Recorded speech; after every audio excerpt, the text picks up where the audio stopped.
అంత తొందరగా నిర్ణయం అనేది చెప్పలేము సార్. ఇప్పుడిప్పుడే గవర్నమెంట్ ఫామ్ అయింది, దేనికైనా కొంచెం టైం ఇవ్వాలి. ఇమీడియట్గా మనం దేన్ని కూడా తక్కువ కొట్టడానికి వీల్లేదు. వాళ్ళకి కొంచెం టైం ఇచ్చి చూడాలి. లేడీస్ ఫ్రీ బస్సు అనేది కొంతవరకు ఇప్పుడు కాలేజీ స్టూడెంట్స్ ఉన్నారు పిల్లలు, వాళ్ళకి కొంతవరకు మేలు జరగవచ్చు. ఎందుకంటే చాలామంది బస్సులో వచ్చి స్టూడెంట్స్ అప్ అండ్ డౌన్ చేస్తున్నారంటే మీరు ఒకసారి అర్థం చేసుకోవాలి. ఒక హయ్యర్ క్లాస్ ఫ్యామిలీ బస్సులో ఎప్పుడు ట్రావెల్ చేయదు సార్. ఒక హై రేంజ్ ఫ్యామిలీ కానీ ఎబో మిడిల్ క్లాస్ ఫ్యామిలీ కానీ బస్సులో ట్రావెల్ చేయరు. వాళ్ళకు స్కూటీలా లేకపోతే వాళ్ళ నాణాలు తెచ్చుకోవడమా లేకపోతే వాళ్ళకి సపరేట్ ఒక ఆటో కానీ మాట్లాడడం అటువంటివి చేస్తారు. బిలో మిడిల్ క్లాస్ ఉంటేనే పాపం వాళ్ళు బస్సులో ప్రయాణం చేస్తారు. వాళ్ళకు ఫ్రీ పెట్టడం అనేది సరే ఇవాళ రేపు ఎవరికి సరదా కాదు సార్ బస్సులో తిరగడం. అది వాస్తవాన్ని అర్థం చేసుకోవాలి. బస్సులో తిరగడము ఇవాళ రేపు ఎవరికి సరదా కాదు. అందరికీ పనులు ఉన్నాయి. హైదరాబాద్లో స్పెషల్గా అందరికి పనులు ఉన్నాయి. వాళ్ళు పనులు ఇచ్చి పెట్టుకుని టైంపాస్కి ఎవరు బస్సులో తిరగరు. ఖచ్చితమైన అవసరం ఉంటేనే బస్సులో పోతారు. బస్సు ప్రయాణం మహిళలకు ఇస్తాం అనేది చాలా వరకు ఉపయోగకరమే. ఇంప్లిమెంట్ చేస్తే చేయొచ్చు. వేరే దానిలో ఇప్పుడు ఏంది రైతు బంధు అనవసరంగా వేల ఎకరాలు ఉన్న వాళ్ళకు వందల ఎకరాలు ఉన్న వాళ్ళకి ఇస్తారు. అది ఇప్పుడు తగ్గించి కొంత లిమిట్గా పెట్టి దాని డబ్బులు దీనికి పెడితే తప్పలేదు కదా. మంచి పనిని ఖచ్చితంగా సమర్థించాల్సిందే. అంటే నేను ఒరిజినల్గా జెన్యూన్ టీఆర్ఎస్ అయినప్పటికీ వాస్తవంగా ఏదైనా మంచిది అవుతుందో దాన్ని ఖచ్చితంగా మనం సమర్థించాల్సింది. ఇప్పుడు ప్రజాభవన్ ప్రజా దర్బార్గా మారింది, ఎలా అనిపిస్తుంది? మంచి నిర్ణయమే సార్. ఇప్పుడు ప్రజలకు అందుబాటులో ఉండి సేవ చేస్తా అంటే ఎవరు కాదంటారు? ప్రజలకు అందుబాటులో ఉండి సేవ చేస్తా అంటే ఎవరు వద్దంటారు? మంచి నిర్ణయమే, స్వాగతిస్తున్నాం. మంచిదే. ప్రజలకి ఇన్ని రోజులు ప్రజాభవనం ప్రజా దర్బారు ఇటువంటి అసలు అది ఎట్లుంటుందో కూడా లోపల తెలియవు. ఇవాళ ఒక సామాన్యుడి వైపు కూర్చొని హ్యాపీగా వాళ్ళ సమస్యలు చెప్పుకుంటారు. మంచిదే, ఆ నిర్ణయం స్వాగతిస్తున్నాం. ఇంకా మిగతా ఏదైనా గ్యారెంటీలు అవి ఉంటే ఏమన్నా సాధ్యం కానీ హామీలు ఉంటే కొంచెం చెక్ చేసుకొని ఒకసారి రీచెక్ చేసుకొని సాధ్యం కానీ సాధ్యం కాదు అని ఒప్పుకుంటే కొంచెం బెటర్. కేటీఆర్ గారు అసెంబ్లీ సాక్షిగా మాట్లాడుతూ పరాయి పాలనని తరిమేసినాం, అంటే ఆంధ్రలో పాలన, ఢిల్లీ పాలన కూడా వద్దు అంతమంది ఇస్తామని చెప్పేసి అన్నారు సార్. ఫస్ట్ మనం గర్వించాల్సిన విషయం ఏంటంటే భారతీయులం. మనకు ఇటువంటి వేరియేషన్స్ పెట్టుకుంటే మనం ఎక్కడ కూడా ఉండలేము. ఇప్పుడు మన దేశంలో ఉన్న చాలామంది విదేశాలలో పోయి జాబ్ చేస్తారు. వేరే మన దేశంలో మన రాష్ట్రంలో ఉన్న వాళ్ళు వేరే చోట జాబ్ చేస్తారు. అట్లా అని చెప్పేసి మనం ఏంటంటే మనం ఒక ఉమ్మడిగా భావించాలి భారతీయులం మనము. అట్లా అని చెప్పేసి అది ఇది అని అనడం కూడా కరెక్ట్ కాదు. ఎవరైనా ఒకటే సార్, అట్లే ఉండదు. వాళ్ళు పరాయాలు కాదు వీళ్ళు పరాయాలు కాదు, అంత మన వాళ్ళే. మంచి చేస్తే మంచిది. ఢిల్లీ నుంచి ఇన్స్ట్రక్షన్స్ వచ్చినాయి, రేవంత్ రెడ్డి పనిచేస్తాడో లేకపోతే చేయడం అనేది. ఢిల్లీ నుంచి ఇన్స్ట్రక్షన్స్ అట్లే ఉండదు సార్. వీళ్ళకంటే ఒక విజన్ ఉంటుంది సార్. ఎవరి మార్పు చూడు సార్. ఇప్పుడు ఎన్టీ రామారావు గారు అతని స్టైల్ అతను చూపించుకున్నాడు. కేటీఆర్ గారిని తప్పు కొట్టాల్సిన అవసరం లేదు. అద్భుతమైన డెవలప్మెంట్ ఆయన స్టైల్ అని చూపించుకున్నాడు. అట్లనే రేవంత్ రెడ్డి గారికి కూడా కొంత ఉంటుంది కదా, నా స్టైల్ నేను చూపించుకోవాలి, నేను బతుకున్న రోజుల్లో చరిత్రలు నిలిచిపోవాలని ఒక సీఎం కోరుకుంటాడు. ఏ సీఎం కూడా బురదలో కూరుకుపోవాలి, అభివృద్ధి పరంగా మారాలి, అసలు ప్రజలు ద్వేషించే స్టేజ్ పోవాలి అని ఏ సీఎం కోరుకోడు. ఖచ్చితంగా ప్రతి సీఎంకి ఒక ఎథిక్స్ ఉంటాయి, కొన్ని వాళ్ళకంటూ కొన్ని లక్ష్యాలు ఉంటాయి. వాళ్ళు కూడా తరతరాలు గుర్తుంచుకునేటట్టే ఉంటారు. ప్రతి ఒక్కరికి ఏది లేదు రాజకీయాలకు రారు సార్, చేస్తారు వాళ్ళు. రేవంత్ రెడ్డి ముఖ్యమంత్రి 10 రోజులు అయింది. 10 రోజుల పాలన పైన ఇప్పుడు ఏం చెప్పొద్దు సార్. ఇప్పుడే మొదటి స్టెప్ ఇప్పుడే 4 రోజులకే నడక ప్రారంభించారు కదా సార్. 10 రోజుల ఇంప్లిమెంట్ తీసుకున్న నిర్ణయాలు బాగానే ఉన్నాయి అంటారా?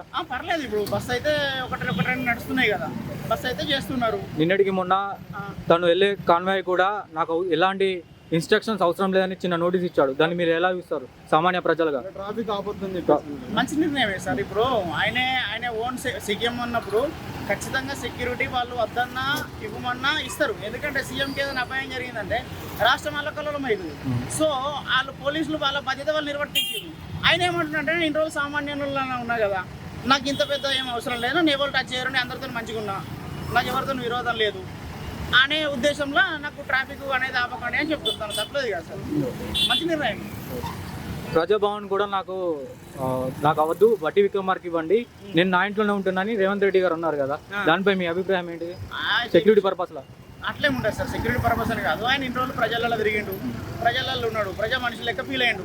సో ఆయనకు పెద్ద ఈ ప్రజాభవన్లు ఉండాలి, అక్కడ వెళ్ళాలి అనే ఒక ఫీలింగ్ అనేది లేకపోయి ఉండొచ్చు, అంత టైం కూడా ఉండకపోయి ఉండొచ్చు. సో సెకండ్ ఆప్షన్ ఏంటంటే వడ్డీ విక్రమార్క గారికి, ఆయనకు కూడా ఉప ముఖ్యమంత్రి ఉన్నాడు, ఆయనకు ఒక ఆప్షన్ ఇవ్వడం వల్ల ఆయనకు ఇప్పుడు ఏదో పని ఉండాలిగా.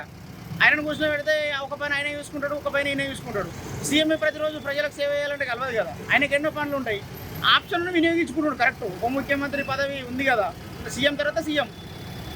ఆయన నిర్ణయం తీసుకున్నా ఈయన విన్నా ఒకటే కదా. ఆయనకు ఆప్షన్ ఇచ్చిండు, మీరు కూడా ఇది మెయింటైన్ చేయండి, మిగతా పనులు నేను చూసుకుంటాను. మంచిదే, తప్పలేదు సార్. చివరిగా ఒక మాట బ్రదర్, అసెంబ్లీ సాక్షి కేటీఆర్ గారు ఏమంటున్నారంటే కాంగ్రెస్ లో కొట్ల అనేది మల్లబట్టి విక్రమార్క గారు కానీ, కోమటిరెడ్డి కానీ, దుద్దుల శ్రీధరబాబు గారు కానీ, ఇంకా వేరే ఇతరులు ఉన్నారు అక్కడ శాసనసభ్యులు కానీ కూడా, వాళ్ళని ముఖ్యమంత్రి చేయకోకుండా రేవంత్ రెడ్డి పక్క పార్టీ నుంచి వచ్చిన ముఖ్యమంత్రి చేసింది ఢిల్లీ పార్టీ అని చెప్పేసి అట్లంటే కేసీఆర్ గారు కూడా ఒకప్పుడు టీడీపీ నుంచి వచ్చిన వ్యక్తే కదా సార్. అట్లా ఎట్లా అనుకుంటాం సార్? ఆ పార్టీ ఈ పార్టీ అని కాదు సార్. చూడండి సార్, ఎవరికి చేయగలిగే దమ్ముండి చేయగలిగే సత్తా ఉంటే ఎవరైనా ముఖ్యమంత్రి అవుతారు, ఎవరైనా మంత్రి అవుతారు, ఎమ్మెల్యే అవుతారు. చేయగలిగే దమ్ము సత్తా ఉండాలా, అది ఇంప్లిమెంట్ చేసే నాలెడ్జ్ ఉన్నప్పుడు ఎవరైనా 100% లేదే సీఎం ఎట్లా అవుతారు సార్? అంటే వాస్తవంగా సార్ నేను కాంగ్రెస్ ఫేవర్ కాదు, నేను జెన్యూన్ టీఆర్ఎస్. కాకపోతే కరీంనగర్ జెన్యూన్ టీఆర్ఎస్. కాకపోతే ఏంటంటే వ్యక్తిగత విమర్శలు అనవసరంగా మొదలే బురద రాసి పరిచయం చేయొద్దు మనిషిని. సరే టైం ఇవ్వాలి. ఇప్పుడు 5 సంవత్సరాలు అన్నాం, కనీసం ఒక 3 సంవత్సరాలు చూసి అసలు ఏం చేయలేకపోతుండు, రాష్ట్రం అల్లకల్లోలం అయిపోయింది, ఈ ఐటీ కంపెనీలు తరలిపోయినాయి, ఇంకేదైనా జరిగింది నష్టము, ఇంకేదైనా జరిగింది ఎంప్లాయ్మెంట్ పోయింది అంటే అది ఇప్పుడు ఏర్పడుతుంది. కరీంనగర్ డెవలప్ అయిందా?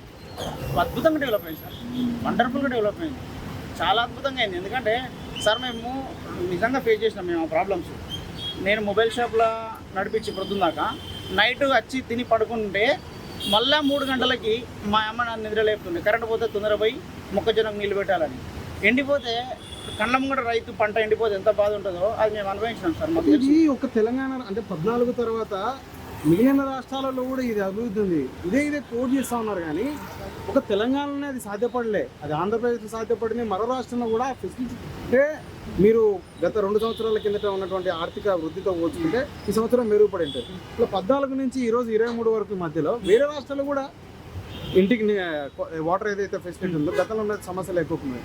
రోడ్ ఇష్యూస్ కంటిన్యూస్ డెవలప్మెంట్ భాగంలో అవి వచ్చాయి. కానీ ఇవి మేమే చేసామని చెప్పేసి నేను ఏమంటున్నా సార్, నా కళ్ళతో చూసిన అభివృద్ధి, అది ఒక తెలంగాణలో జరగలేదు, దేశంలో చాలా చోట్ల జరిగింది. నేను ఏమంటున్నా సార్, వాళ్ళ అదృష్టం మంచిగా ఉండవు. కేసీఆర్ గారు కాళేశ్వరం గట్టు ఇంకేదైనా వర్షాలు, ఇప్పుడు చంద్రబాబు దరిద్రం ఏంటంటే ఐటీ డెవలప్ చేసినా కానీ వర్షాలు పడలేవు. ఆ టైంలో అంత కరువు అయిపోయింది. ఆయన ఎంత డెవలప్ చేసినా కానీ వర్షాలు పడకపోతే ప్రకృతి సహకరించింది, మనం ఏం చేస్తాం సార్?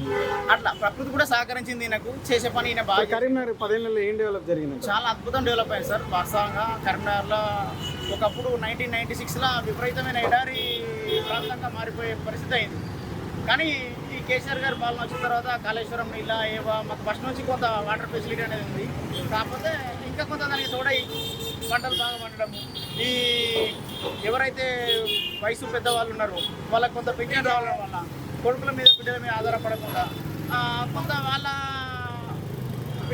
మందులో మెడిసిన్ మందమన్నా వాళ్ళు చూసుకోగలిగారు, ఎవరి మీద ఆధారపడకుండా బాగా మంచిగా జరిగింది. అది కూడా గవర్నమెంట్ బాగుంది. దీనికి కూడా మనం ఏమంటున్నామంటే టైం ఇవ్వాలి, ఖచ్చితంగా టైం ఇవ్వాలి.